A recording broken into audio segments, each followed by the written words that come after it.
Hello everybody. Hi. Hi, and welcome to today's story time. We're not doing a story about food today because today is Earth Day. Yeah, Earth Day is it's When we protect our planet. Yeah, that's right. Earth Day is celebrating Just bit my 50 tongue. years. So, is it all right? Yeah. So in 1970, people realised that we really needed to start looking after our planet. And I know what I that said. they did say that. And I know that our eco champs at Millfield, all 21 of you guys, are probably doing lots of things at home, still writing letters to people that can make that change happen. And we are going to read a story today all about the planet. And has it got anything you love in it, Sam? Yeah, polar bears. It has got a polar bear in it. In fact, on the back cover, we've got some polar bears there. Right This here. is one of my favourite stories. And in fact, when I first started teaching, this is the first book that I ever bought to teach, to read to my class. And it's by one of my favourite authors, John Birmingham. And it's called Whaddayamean. What's it called? What do you mean, What do you mean? It took millions of years to make planet Earth. And God was very pleased when finally there was a paradise where animals and people could live, with air to breathe and water to drink. Oh, God was tired after making planet Earth and went to sleep for a very long time.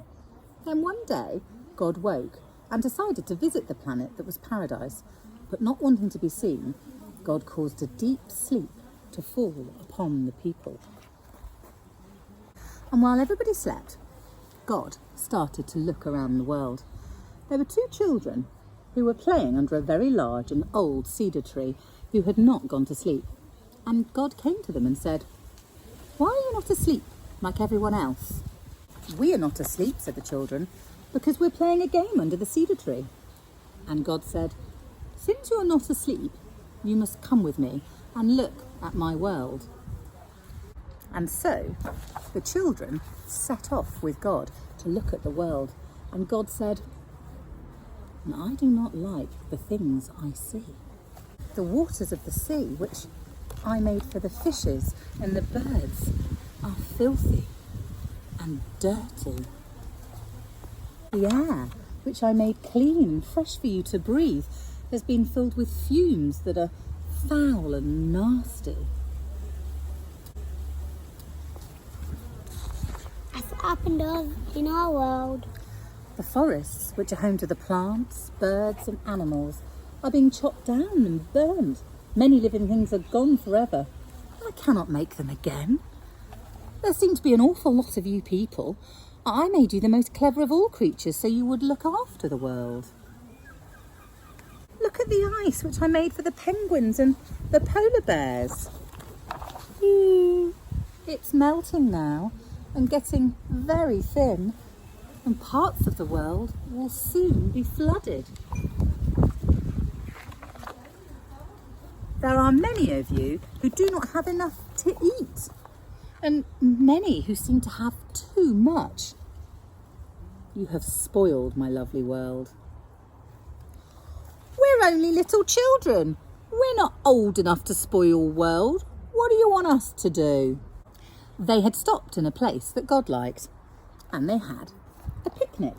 And the animals and the birds came too, for they had no fear because God was there. And God said, "You must go and tell the grown-ups to change the way they are living." "Grown-ups won't listen to us," said the children.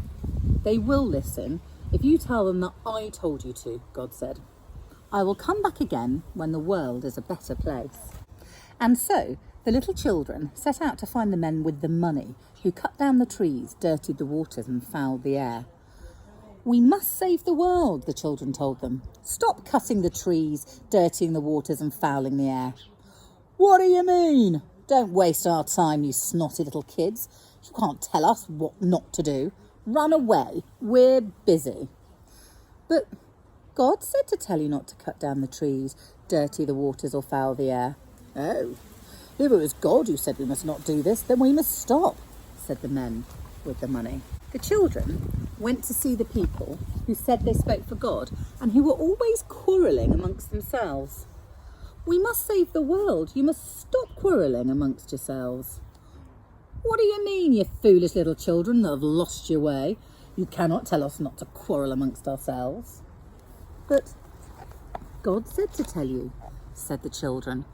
Oh, well, if God said to tell us, then we must all stop quarrelling, said the people who did speak for God. Then the children went forth to see the men who had the guns and the bombs that hurt and killed. And the children said, we must save the world. You must throw away those horrid things that hurt and kill. What do you mean, you silly children? You can't tell us what to do with our guns and bombs. We can tell you, said the children, because God said to tell you. No, if God said so, then we must throw away the guns and the bombs, said the men in the uniforms. The children gathered together all the people who stood by and took no notice of what was happening to the world. Oh, we must save the world. Look at what is happening. You must change your ways. What do you mean, you horrid little whining brats? Shouted the people. Who do you think you are, telling us what to do? But it is God who said to tell you to change your ways to save the world. Oh, if it's God said we must change our ways, then we must change at once, said the people who took no notice of what was happening around them. So it came to pass that the men with the money stopped cutting the trees, dirtying the waters, and fouling the air. And those who said they spoke for God stopped quarrelling amongst themselves. The men in the uniforms who had the guns and the bombs that hurt and killed people threw them away.